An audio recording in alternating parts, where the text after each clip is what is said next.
Hello మామ. ఎస్క్యూఎల్లో functions గురించి discuss చేద్దాం. ఫంక్షన్స్ అంటే ఇప్పుడు మనకి ఏదైనా టాస్క్ రిపీటెడ్గా అవసరమైంది.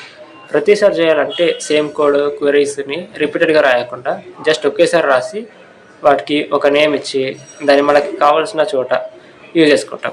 సో దట్ రిపీటెడ్గా రాయాల్సిన అవసరం లేకుండా మన పని జరిగిపోతుంది. Functions in SQL is a set of statements that perform a specific task and returns a single value.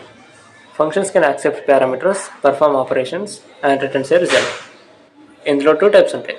First వచ్చేసి స్కేలర్ ఫంక్షన్స్, అంటే జస్ట్ ఒక సింగిల్ వాల్యూని అవుట్పుట్లో రిటర్న్ చేస్తుంది. సెకండ్ వచ్చేసి టేబుల్ వాల్యూడ్ ఫంక్షన్స్, అంటే టేబుల్ని అవుట్పుట్లో రిటర్న్ చేస్తుంది. ఇందులో బిల్ట్ ఇన్ ఫంక్షన్స్ కూడా ఉంటాయి. అవి ఏంటి అంటే string functions, numeric and date functions. ఇవి మనం రెగ్యులర్గా యూజ్ చేసేవి ఎస్క్యూఎల్లో. మరి ఈ ఫంక్షన్స్ యూజ్ చేయడం వల్ల బెనిఫిట్స్ ఏంటి? రీజనబిలిటీ ముందు చెప్పుకున్నాం.